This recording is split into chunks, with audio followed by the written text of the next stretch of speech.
This is a beautiful digital wall clock slash alarm. It comes with 3 different units. You have the alarm unit itself. This is the back of it, by the way, and a remote control, which is very, very handy for when it's on the wall, and a power supply. And before we go into the power supply, when I plug it in, I just want to talk about the controls really quickly. Basically, all the controls that are on the remote control can also be controlled directly, physically, on the device itself, the clock itself. Now, why you'd want to use the controls on the clock is, of course, you can use this not necessarily as a wall clock, but you can actually stand this up right next to your bed and have it as a kind of night alarm clock of some kind.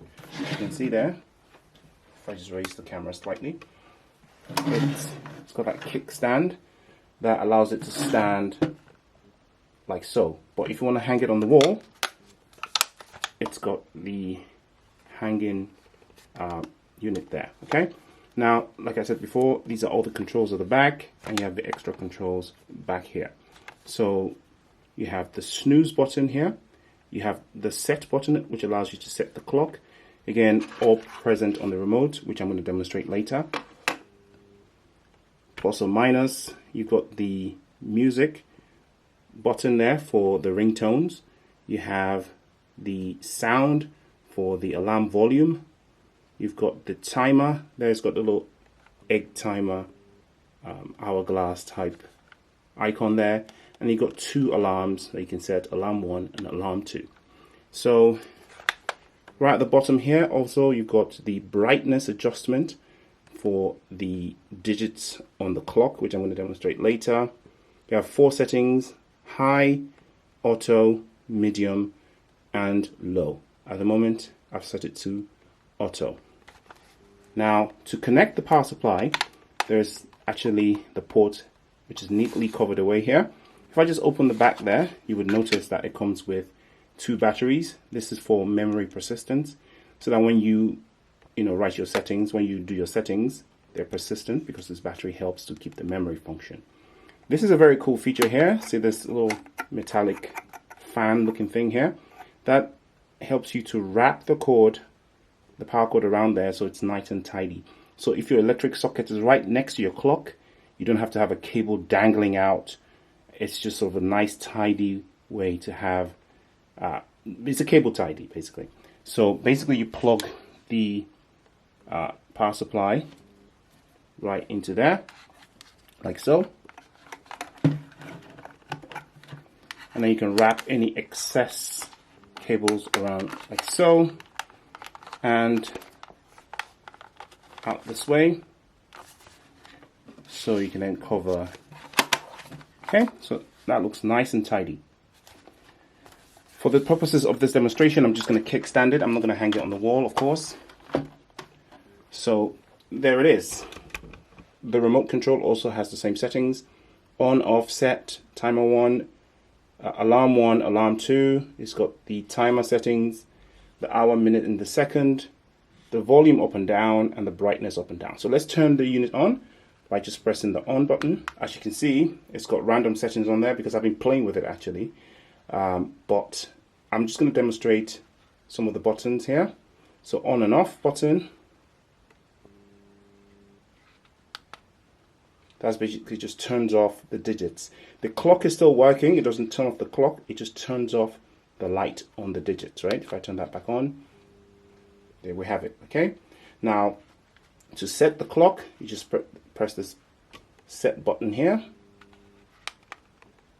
and that goes into set mode, okay? And then you can, that's the DST. You can have that on or off. Okay, we set it on at the moment. So that's daylight savings timing. Okay, that's the year 2024. Date, month, time, hour, minutes, and we're on. Now the time and dates are completely wrong, of course, but you can set them to whatever time and date is correct. As you can see, I've got both alarms on at the moment, so I can turn them on and off at will by just pressing the corresponding button on the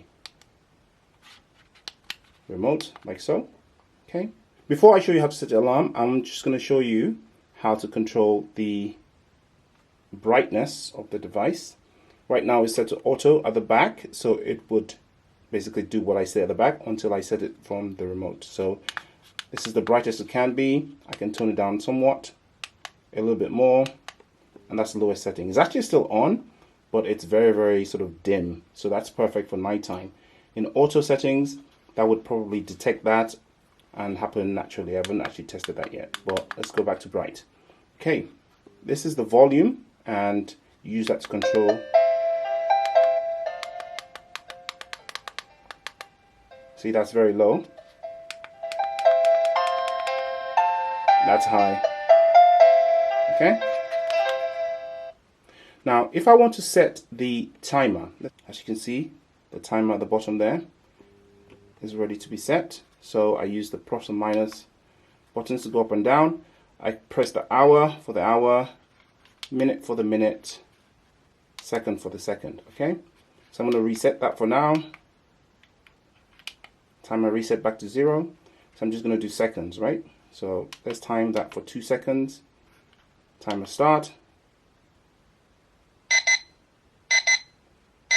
Timer stop. Okay, very simple. And finally, I'm going to show you all the ringtones that it's got. It's got 25 ringtones for the alarm. So alarm 1.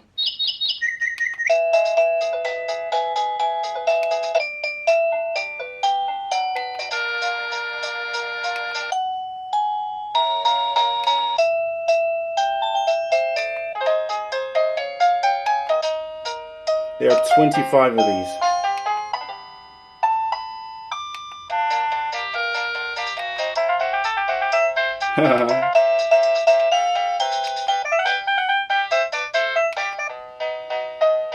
Oh, nice.